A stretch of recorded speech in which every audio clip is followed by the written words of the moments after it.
As long as I can remember, I've been a car enthusiast. Growing up, I consumed everything I could about cars, subscribing to every magazine, dragging my dad to every car show, watching every motorsports event that I could find. I was immersed in the car world. And anyone that really knows cars knows the critical role tires play in performance, safety, and driving pleasure of a vehicle. And the importance of good tires was crystal clear to me. By the time I was 16, I had saved enough money doing odd jobs to buy a car. And of course, the first thing I needed to do was upgrade the tires. I struggled to research, to find information about what to buy, but there was a little bit out there. I still remember reading this Road and Track tire test from 1972, which steered me to this Michelin XAS asymmetrical tire, which was really world class in its days. And I tried to buy them in town. I lived in a community that had a lot of import cars, Stamford, Connecticut. You would think that you'd be able to buy the tire there, but you really couldn't. So I mail ordered them from a company called Euro Tire in New Jersey. They were advertising in all the car magazines, been there for as long as I could remember, at least a couple of years.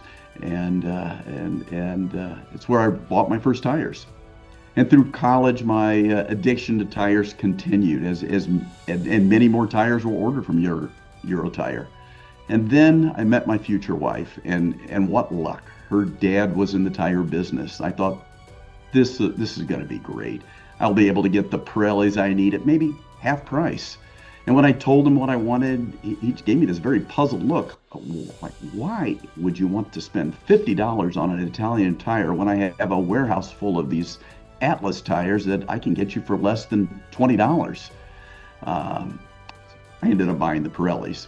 But that planted a seed in my father-in-law to be Pete Veldman. And in his mind, he kind of banked this as maybe there's something here about tires that I should work with Mike on in the future. I was weeks away from graduation and accepted a job as a credit analyst in a bank.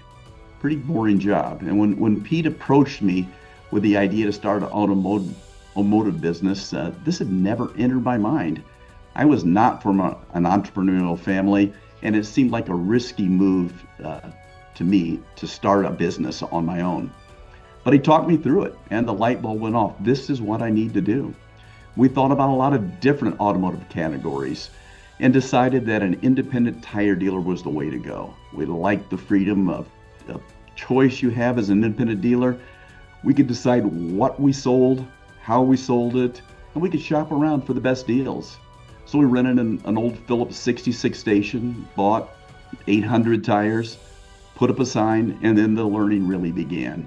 I'd never run a business. I didn't have an employee. I had worked at my brother-in-law's service station a couple weeks, so I had that going for me. What could go wrong? Well, a lot. But we learned things quickly, and we built up a business in Indianapolis that attracted customers from all over the city and beyond.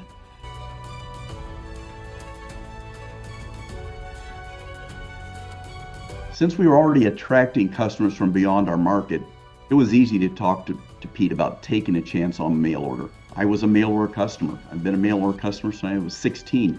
That's how I bought tires. And the logic was simple. There are 10 plus mail order companies advertising every month in car magazines. There must be something to this. So we jumped in, but in a small way, with tiny ads and a couple products from Yokohama, an autocross and UHP tire. And it's slowly built it up, one phone call at a time, shipping one tire at a time. It did that for about a year on a very small basis, while we were running a store a retail store in Indianapolis.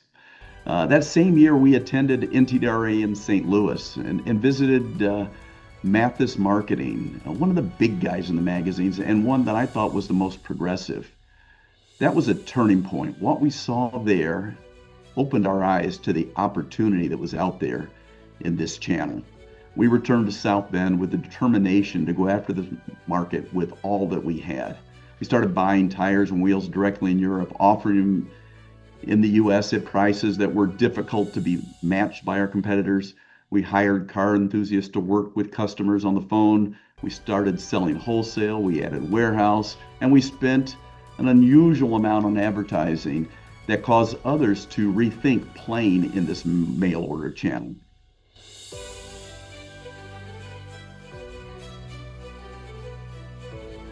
Our North Star for the business had always been to build it and run it to be a place that if we were a customer, we would shop there and we would advocate for others to do the same. I'd always researched before any purchase and knew that the world was full of discerning shoppers out there. And since no one in the tire business was providing any tools, we knew that if we made this data available, we could win. And the customers would end up with a product that met their needs. We started surveying our customers in the mid-90s about the performance of their tires and their experience at the tire rack, and we were surprised by the rich content it provided us. This information helped us make decisions on what to buy, how to market, and it helped our suppliers determine what to build. In 1996, we went online with this information, and it changed the game. It opened all kinds of doors for us. The customer feedback we were getting was great, but we knew we had to do more. Back in '84, we had conducted our first tire test. It was myself, a couple of autocross friends at Walesboro Airport in Columbus, Indiana. We had a couple GTIs, a bunch of tires. We had a lot of fun testing tires, and we got great information on it. But we didn't have a way to get that out. The test only appeared in our local SCCA monthly newsletter. The rest of the world didn't know about our findings. And our dream had always been to get this testing out there in front of the world and to do it the right way. In the mid-90s, we began doing our very own disciplined tire testing program. These tests continue today and provide us with the information we need to get the customer on the tire that best suits their needs. We describe our testing as truth serum for tires, and it's really more than a tagline. Installation was an area of weakness or breakage that we needed to solve. In our early years, we just left it up to the customer to figure out how to get the tires on the car. We figured there's shops everywhere, they can figure it out. And then I remember very clearly the moment I acknowledged we had a problem. A customer sent us a copy of an invoice from Direct Tire in Boston, an organization we had tremendous respect for. And it had a line item on there, mail order surcharge $80. And we knew right then we had to do something. The installation part of the piece was a weakness for us. And our places customers are going for the install, we're not necessarily receiving these customers with open arms. Our plan was to go after small repair shops that specialized in import cars, places that weren't necessarily in the tire business today, or if they were, it was a small part. And we needed to convince those shops that our sending them customers would increase their bottom line. We brought my father out of retirement. He opened the phone book, many phone books. This is before you could research. You couldn't go on. There was no internet in these days. You had to do it the old school. Looked up dealers all over the U.S. using the Yellow Pages and started the ball rolling.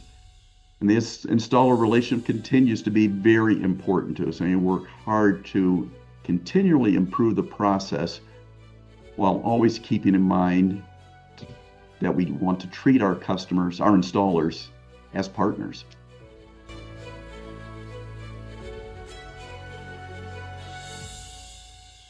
It is a tremendous honor to be inducted into the Hall of Fame, and I actually feel a little uncomfortable receiving it.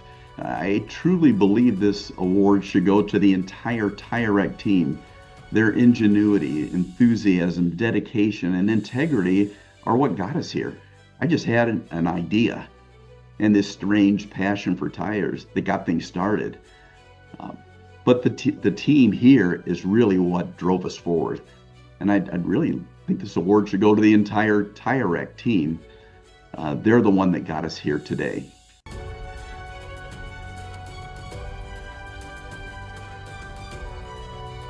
I would suggest for someone that wants to enter the tire business to find an area you can specialize in, one that is underserved today or one that can benefit from a new business model.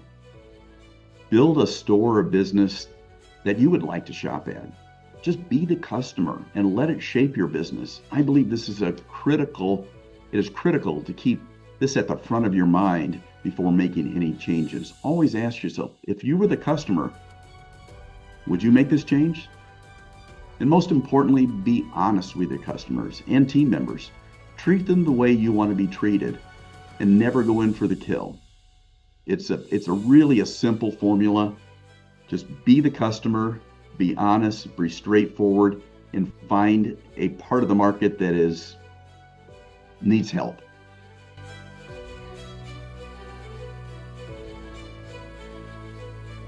I don't know where I would have ended up if I hadn't met my wife, but I do know it would not have been in the tire business. Of course, Pete and Wilma Veldman were great mentors. Pete taught me how to trust my instinct, take chances, while Wilma always made sure we thought about the risk. And they were a great combo. My business partners, which are all family members, really made this all possible. Mark Veldman, who was unloading tires on day one, getting the store ready to open in '79. I think he was probably 12. And then coming back after graduating and eventually leading many departments that have helped drive us forward. Matt Edmonds joined us in the mid-'80s and brought us creativity and artistic talent that our team was missing and made us, I think, world-class marketers. Tom Feldman joined us after a few years in the legal world and brought us up to speed in professionalism and business discipline. He made sure our machine was healthy and operating smoothly.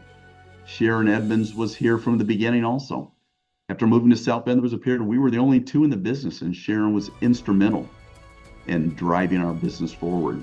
And there's my wife, Connie. She's been with me every step of the way and have been deeply involved in the daily operation as well as our vision.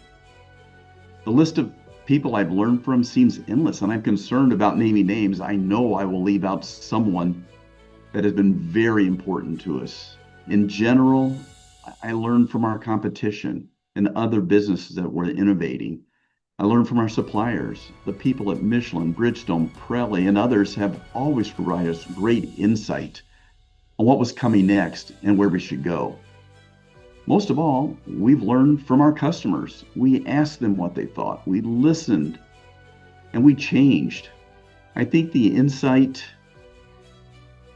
into what makes the customer happy and loyal is really important. And it's important to act on the information.